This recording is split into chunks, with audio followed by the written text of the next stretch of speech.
cold wind swept across Maple Ridge, a small farming town tucked between two highways that most travelers barely noticed. On a grey Saturday morning, 29-year-old Nessa Whitmore parked her silver sedan in front of a weathered farmhouse that looked like it had been holding itself together through sheer determination. The porch paint peeled in long strips. One shutter hung crooked. Near the steps, a rusty bicycle leaned against the railing. Nessa sat behind the wheel for a moment, staring at an old cream-colored envelope resting on the passenger seat. Inside was a handwritten note from her late mother, a note that had brought her here. If you believe in kindness and second chances, please like, comment, share, and subscribe to Kindness Corner. 3 months earlier, Nessa had buried her mother, Corinne Whitmore. The funeral had been small. Corinne had spent most of her life as a traveling nurse, moving wherever work was needed. She never cared much about money or status.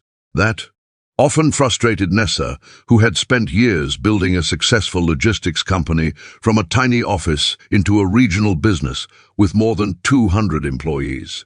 After the funeral, Nessa began sorting through her mother's belongings. Most boxes contained ordinary things: old photographs, receipts, recipe cards, and postcards from places she'd worked. Then she found the envelope. On the front was a name written in fading blue ink: Rowan Hale. Inside was a short note. If I never get the chance to repay him, please do it for me. That was all. No explanation, just an address. The address led her to the farmhouse. When Nessa climbed out of the car, she noticed a man stacking firewood near the side yard. He looked tired in the way people do when exhaustion has become part of their routine. His flannel shirt was faded. His hands were rough from work. Beside him stood a boy of about 10, kicking at a patch of dirt while holding a broken toy truck. The man noticed her approaching. "Can I help you?" he asked cautiously. Nessa swallowed. "Are you Rowan Hale?" He nodded. For a moment neither spoke. Then she held out the envelope. "My mother passed away recently. Her name was Corinne Whitmore." Something changed in Rowan's expression. Not surprise exactly. Recognition. He looked down at the envelope and sighed. Corinne. The name seemed to carry years of memories. They sat on the porch while the boy, whose name was Beckett, wandered into the yard chasing a grasshopper. Nessa learned that Rowan had been raising Beckett alone for almost 7 years. His wife had left when their son was still a toddler. Since then, Rowan worked odd construction jobs, repaired farm equipment, and took whatever seasonal work he could find. Money was always tight. The farmhouse had belonged to his grandparents. Some months, keeping it felt impossible, Nessa finally asked the question that had been bothering her for weeks. "How did you know, my mother?" Rowan looked toward the distant fields. It was about 12 years ago. At the time, Rowan had been driving home from a job site during a snowstorm. Near a mountain road, he found a car that had slid into a ditch. The driver was Corinne. She wasn't seriously hurt, but the car couldn't move, and there was no phone signal. Rowan spent hours helping her. He drove her to safety, paid for a motel room because she had lost her wallet in the accident, and arranged repairs for her vehicle. When she offered to repay him later, he refused. "It wasn't a loan," Rowan said quietly. "It was just helping somebody." Nessa frowned. "Then why did she say she owed you a debt?" Rowan smiled faintly. "Your mother and I argued about that for years. After the accident, they exchanged occasional letters, holiday cards, small updates about life. Corinne never forgot what he had done.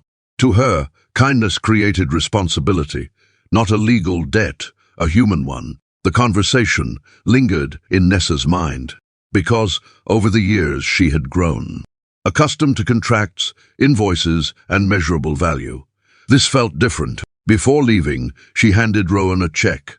Not an enormous amount, enough to cover repairs on the farmhouse roof and clear several overdue bills she had quietly learned about beforehand.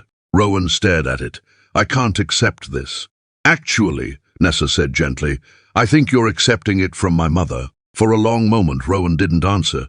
Then he nodded. Over the following months, something unexpected happened. The check helped, but it wasn't what mattered most. Nessa kept coming back.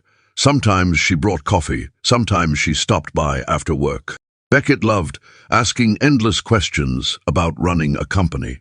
Rowan helped her understand things no business school ever taught: how communities survive, how neighbors remember favors, how people carry each other through difficult seasons.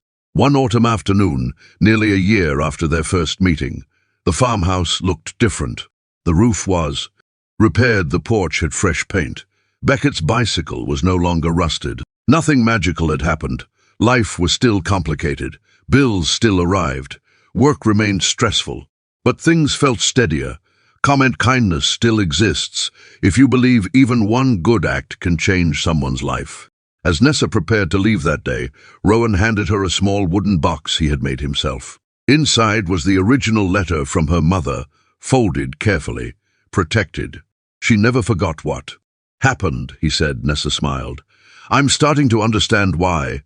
If this story touched your heart, please leave a like and share it with someone who still believes kindness matters. Sometimes people think kindness disappears the moment an act is finished,